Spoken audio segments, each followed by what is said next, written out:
जो आज मैं आप लोगों का क्लास 7 का सेकेंड समेटिव एवोल्यूशन 2025 जो अगस्त में होने वाली परीक्षा है इतिहास सेट नंबर 1 आज मैं आप लोग कराने जा रहा हूँ। ठीक है, आप लोग देखो।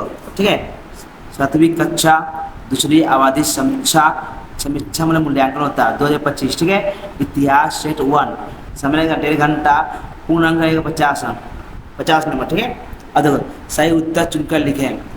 इल्तुतमिश को खलीफा से अनुमोदन प्राप्त हुआ कि कब हुआ? इल्तुतमिश को है जो खलीफा से अनुमोदन उसका प्राप्ति हुआ से 1229 में या 1129 में या 1230 में या 1029 में। उत्तर क्या होगा हम लोग का? 1229 में। ठीक है, अब क्या उसके बाद दूसरा देखो, दूसरा क्या है? एक मिनट देखो, एक मिनट देखो, दूसरा क्या है? जब इबान बतूता, यहाँ गलती है लिखा हुआ। ठीक है, आप लोग किताब में देख लो। इबान बतूता भारत आए तो दिल्ली का सुल्तान कौन था? जब इबान बतूता भारत आए तो दिल्ली का सुल्तान कौन था? गयादुद्दीन तुगलक, मोहम्मद बिन तुगलक, फिरोज शाह तुगलक, अलाउद्दीन खिलजी। उत्तर होगा मोहम्मद बिन तुगलक। ठीक है, ये यहाँ इल्तुतमिश होगा। ठीक नहीं सर, इबान बतूता होगा, इबान बतूता। ठीक है, इबान बतूता। यहाँ पर जब इबान बतूता भारत आए तो दिल्ली का सुल्तान कौन था? ये क्वेश्चन को देख लो, इबान बतूता ठीक कर लोगे, यहाँ कुछ गलती है। सुल्तान शब्द का अर्थ क्या है? कार्य है ये प्राधिकार या अनुशासन है, ये युवा तर्क है। तो प्राधिकार है, करण है, प्राधिकरण है। यहाँ पर गलत दिया, यहाँ रण छुटा हुआ है। अब देखो सुल्तान शब्द का अर्थ है कार्य या प्राधिकरण या अनुशासन या युवा तर्क। तो उत्तर क्या होगा? प्राधिकरण। अल रियाल वर्णन इबान बतूता या देखो अल रियाला का वर्णन है किसमें है, किसमें लिखा गया है, किसके द्वारा लिखा गया है? ठीक है, अल रियाला का वर्णन किसके द्वारा लिखा गया है? इसमें 3 दिया हुआ, क्या क्या क्या दिया हुआ? इबान बतूता, ठीक है, मोहम्मद बिन कासिम या मोहम्मद आमिर। इबान बतूता, बिन कासिम या मीर आमिर। तो क्या होगा? इबान बतूता। ठीक है, उत्तर देखो रिक्त स्थान भरो, यहाँ पर खाली जगह दिया होगा, आप लोग यहाँ चुन के लिखना। एबीसी नियम सुल्तान मोरक्को के थे या मिस्र के या इथोपिया या लीबिया से आए थे? तो इसमें कहाँ से आए थे? इथोपिया से। रिक्त स्थान भरे, यहाँ खाली जगह रहेगा आप लोगों को भरने के लिए, यहाँ खाली जगह रहेगा आप लोगों का भरना है, यहाँ भी खाली जगह रहेगा आप लोग भरना। ठीक है, अब देखो तैमूर लंग भारत आए कितने? तैमूर लंग ने भारत पर आक्रमण किए। तैमूर लंग में कितना ईस्वी पर भारत में आक्रमण किए? ठीक है, कब किए? 1398, 1399 या 1404 या 1405। उत्तर क्या होगा? 1398। तैमूर लंग ने भारत पर आक्रमण कब किए? 1398 में। घाघरा की लड़ाई में बाबर के प्रतिद्वंदी में से एक कौन था? राणा संघा, इब्राहिम लोधी या नुसरत शाह? ठीक है, कौन था? इधर में से कौन था? एक राणा संघा था या इब्राहिम लोधी था या नुसरत शाह था? घाघरा के जो लड़ाई हुआ था इसके संग बाबर संग, तो बाबर का विरोधी पार्टी कौन था? इसमें जो है नुसरत खान। ठीक है, नुसरत खान, यहाँ नसरत हो गया, नू कर दोगे, नसरत खान। अब देखो अहमदानगर के प्रधानमंत्री थे। अहमदानगर जब थे वहाँ प्रधानमंत्री कौन थे? टोडरमल, मलिक अंबर या बैरक खां? उत्तर क्या होगा? मलिक अंबर। देखो मुक्त खत उत तारीखे पुस्तक के लेखक किसने लिखा? अब्दुल फजल, काफी खान या बीरबल या अब्दुल कादिर बदायूनी? तो उत्तर क्यों लिखा? अब्दुल कादिर बदायूनी। ठीक है, बदायूनी। अब देखो 6 नंबर, उसने सिर में एक किलाबंद सर बनाया। उसने कहा या सीकर हो गलती में एक किलाबंद बनाया। किसने बनाया था किलाबंद? उसने सीरी में एक किला बनाया। इल्तुतमिश ने, या अलाउद्दीन खिलजी ने, या गयासुद्दीन ने, ये बलबन, या फिरोज शाह तुगलक। उत्तर क्या होगा? अलाउद्दीन खिलजी। टोडरमल था, टोडरमल क्या था? टोडरमल अकबर का था, क्या था? स्वराज मंत्री, प्रधानमंत्री, संरक्षक या कमांडर। तो उत्तर क्या होगा? स्वराज मंत्री। ठीक, अब देखो अल रियाला की रचना किसने किया था? अल रियाला की रचना किसने? बादुनी, इबान बतूता, या फरिश्ता, या रजिया ने की थी। तो इबान बतूता ने किया था। अब देखो पानीपत का प्रथम युद्ध, पानीपत का प्रथम युद्ध 1538 में हुआ था, या 1527 में, या 1526 में, या 1525 में हुआ था। तो उत्तर क्या होगा? 1526 में हुआ था। पट्टा और काबुलियत की शुरुआत की गई, किसके द्वारा की गई थी? शाहजहां, या शेर शाह, या अकबर, या बाबर के इस दौरान किया गया था। तो शेर शाह के दौरान किया गया था। अब देखो दिल्ली का चिराग, या चिराग ए दिल्ली कहा जाता है शेख नसरुद्दीन को, या सलीम चिश्ती को, या निजामुद्दीन औलिया, या शेख सुहरावर्दी सूफी संत को। तो उत्तर क्या होगा? शेर नसरुद्दीन। ठीक है, उत्तर अति संक्षिप्त उत्तर लिखिए, कोई दर्ज। सिजदा क्या है? सिजदा शब्द का अर्थ सुल्तान के सामने झुकना। अगर प्रथम और अंतिम महिला सुल्तानों के नाम क्या था? तो पहली और अंतिम महिला सुल्तान का नाम था सुल्तान रजिया था। अकबरनामा किसने लिखा? अकबरनामा अब्दुल फजल द्वारा लिखा गया था। शाहजहानाबाद शहर का स्थापना कौन है? शाहजहानाबाद शहर का स्थापना कौन किए हैं? ठीक है, कौन किया था? तो शाहजहां ने शाहजहानाबाद शहर का स्थापना किया था। ठीक है। राजा शब्द कौन सी देसी शब्द है? राजा शब्द फारसी शब्द है।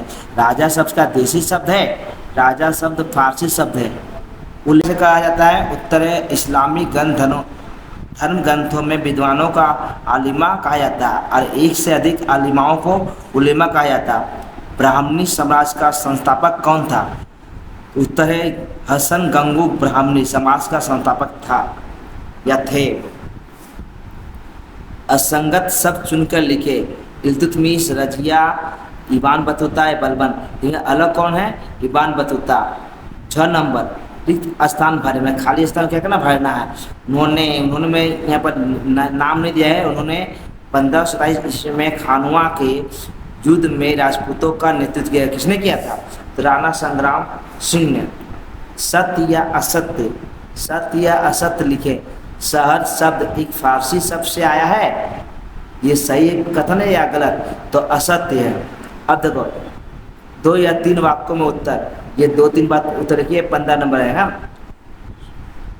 अब क्या है? सुल ए कुल क्या है? सुल ए कुल क्या है? उत्तर है सुल ए कुल सम्राट अशोक ने हिंदू मुस्लिम समुदायों के बीच एकता और सद्भावना को बढ़ावा दिया। उन्होंने सद्भावना स्थापित करके समाज को मजबूत करने का उद्देश्य से उदार, मानवीय, पवित्र, लचीला धार्मिक विचारधारा को अपनाया।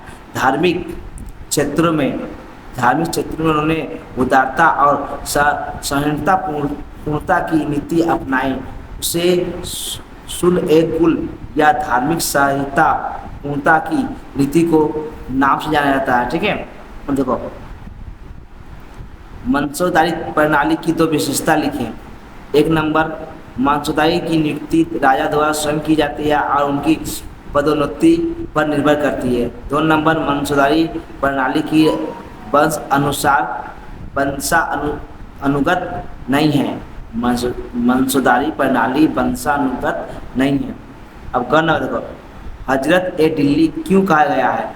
मध्य युग में बगदाद इस्लामी सभ्यता का मुख्य केंद्र था, लेकिन बगदाद की खराब स्थिति के कारण दिल्ली सूफी संतों के मुख्य केंद्रों में से एक बन गया। परिणामस्वरूप दिल्ली को हजरत ए दिल्ली के नाम से जाने लगा। जर्जिया और तुर्कदंड क्या है? जर्जिया कुछ मुसलमानों द्वारा, एक मिनट रुको, यहाँ पर एक मिनट रुक जाओ। जर्जिया कुछ मुसलमान शासक अपने राज की गैर मुसलमान प्रजा से जर्जिया कर वसूलते थे, जिसके बदले में गैर मुसलमानी प्रजा को जीवन की सुरक्षा, अपने धर्म का पालन करने का अधिकार और संपत्ति मिलती थी। यह कर प्रति व्यक्ति पर था। ठीक है, अब देखो तुर्कदंड क्या है? अब देखो यहाँ तुर्कदंड है, कुछ हिंदू राजा अपने मुसलमान नागरिक से जर्जिया कर की नकल करते हुए कर वसूलते थे, जिसे तुर्कदंड कहा जाता था। तुर्की या मुसलमानों पर लगाए जाने वाला कर तुर्कदंड कहलाया। देखो अब देखो क्या है, अब यहाँ पर देखो, यहाँ पर चिरागे ए दिल्ली किसे कहा जाता है? क्यों? उत्तर क्या है? दिल्ली के प्रसिद्ध सूफी संत शेख निजामुद्दीन को चिराग ए दिल्ली के नाम से जाना जाता है। दिल्ली के दौरान हिंदू मुसलमान दिल्ली के प्रसिद्ध सूफी संत शेख नजरुद्दीन की दरगाह पर एक साथ रोशनी के त्यौहार मनाते थे। अब देखो, निम्नलिखित प्रश्नों के उत्तर 8 या 10 वाक्यों में दीजिए, कोई 2 देना। ठीक है, अलाउद्दीन खिलजी की बाजार मूल्य नियंत्रण नीति की समीक्षा करें। अलाउद्दीन खिलजी की बाजार मूल्य नियंत्रण की नीति। अलाउद्दीन के समय दिल्ली का बाजार की कीमतें सुल्तान द्वारा नियंत्रित की जाती थी।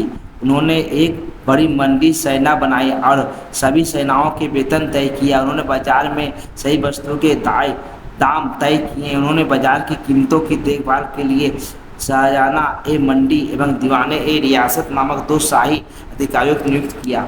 इसके अलावा अगर कोई विक्रेता सुल्तान द्वारा तय की कीमत से ज़्यादा वसूल लेता और खरीदार को धोखा देता तो उसके लिए सख्त सजा का प्रावधान था।